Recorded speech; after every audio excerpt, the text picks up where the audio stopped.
Continuamos con aquel primer discurso y gran sermón del Señor, que fue el Sermón de la Montaña.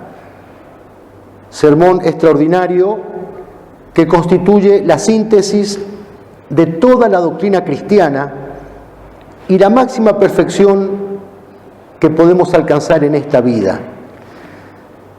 El domingo pasado lo veíamos al Señor como el divino legislador, cuya autoridad está por encima de la misma ley que Dios, por medio de Moisés, había dado en el Antiguo Testamento.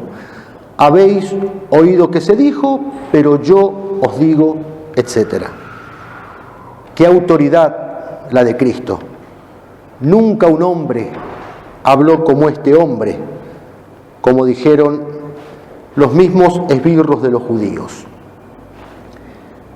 Habéis oído que se dijo, ojo por ojo, diente por diente, amarás a tu prójimo y odiarás a tu enemigo. Pero yo os digo, amad a vuestros enemigos y rogad por vuestros perseguidores. ¿Qué ocurrencia la del Señor? Amar a nuestros enemigos. Parece un disparate, una locura, algo imposible de cumplir. Pero esto, que es necedad para el mundo, es sabiduría de Dios.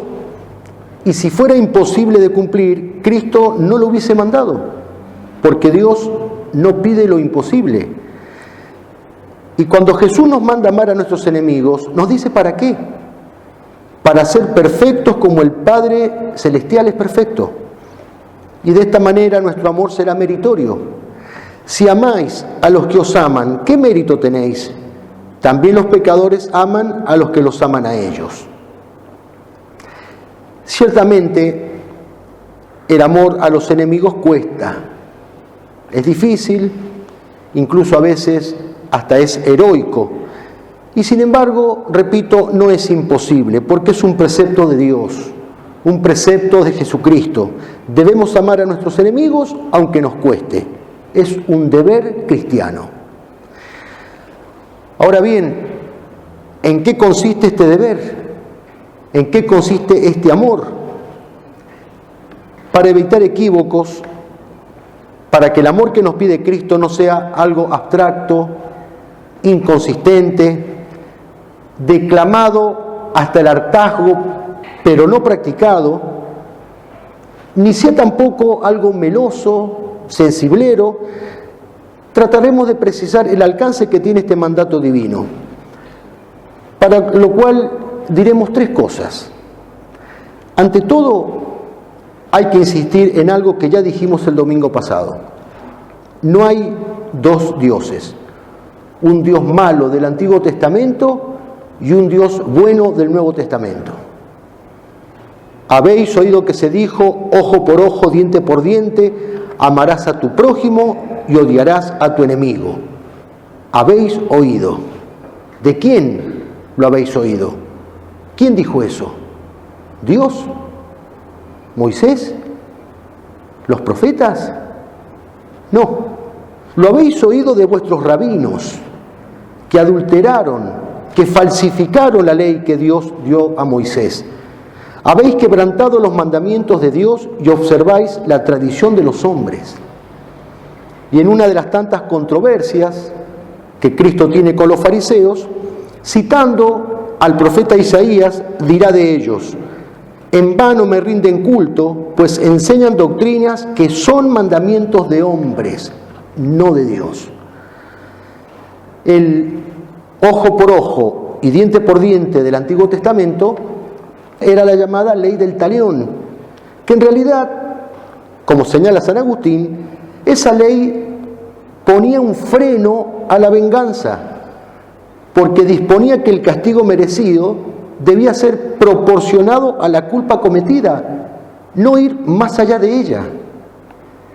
O sea que en definitiva era una ley de misericordia.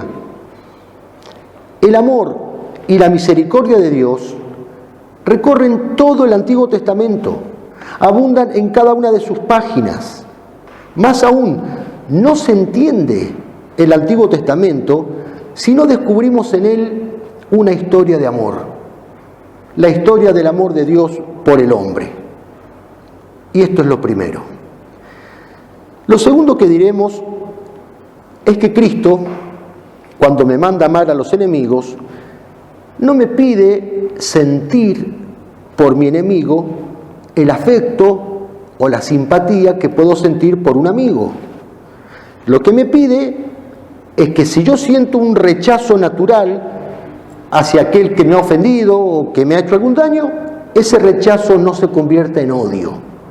Me pide que no alimente en el corazón la venganza pecaminosa, que cuando me venga algún mal pensamiento sobre esa persona, trate de rechazar ese mal pensamiento. Me pide que rece por mi enemigo, porque también él tiene un alma creada a imagen y semejanza de Dios y redimida por la sangre de Cristo. Amad a vuestros enemigos y rogad por los que os persiguen. Al que te pega en la mejilla, ofrécele también la otra. Esto último es aplicable al ofensor privado, no al enemigo público. Lo veremos enseguida. El amor a los enemigos es un mandato que deriva del amor a Dios. En su primera carta escribe el apóstol San Juan: el que dice que ama a Dios a quien no ve y no ama a su hermano a quien ve, es un mentiroso. Si no soy capaz de amar a mi enemigo, es porque no amo a Dios o porque lo amo muy poco. Si amo a Dios de verdad, debo amar todo lo que Dios ama y a todos los que Dios ama, incluso a mis enemigos, porque también por ellos Cristo murió en la cruz. Esto es lo que me pide el Señor. Me pide asimismo, y esto es lo tercero que diremos, que si mi enemigo o aquel que me ha hecho algún daño se arrepiente, lo sepa perdonar. Y también aquí haremos algunas precisiones, ya que en la práctica hay bastante desconocimiento y abuso de este mandato del Señor. Con frecuencia se escucha decir que debemos perdonar siempre y sin condiciones. Pues bien, esto no es cristiano. Ni es lo que Cristo nos manda, ni es lo que Él mismo hizo durante su vida, ni es lo que Dios hace con nosotros. La prédica de un perdón incondicional es un arma muy utilizada hoy por los impíos. ¿Para qué? Y para cometer toda clase de injusticias contra los buenos y luego decirles: tenés que ser buen cristiano, tenés que saber perdonar, tenés que saber poner la otra mejilla. Y mientras el mal y los malos avanzan, el cristiano mal formado los ve pasar sin hacer ni decir absolutamente nada. Se queda de brazos cruzados viendo naufragar indefensa la verdad, como escribe San Bernardo citando a San Gregorio. El perdón irrestricto, desordenado, fomenta la injusticia, fomenta la corrupción, el delito, la impunidad. No, Dios no quiere esto. Cristo nos manda a ser buenos cristianos y aún perfectos como el Padre Celestial, pero no nos manda a ser tontos. Y si no nos manda a ser tontos frente al ofensor privado, menos aún nos manda a ser cobardes frente al enemigo público. Para los enemigos de la fe, de la iglesia, de la patria, de la familia, de la verdad, del bien común, etc., no debe haber perdón hacia ellos si no se arrepienten y reparan su daño. Esta es doctrina católica. Jesús enseña que debemos perdonar cualquier ofensa, cualquiera, siempre y cuando el ofensor esté arrepentido.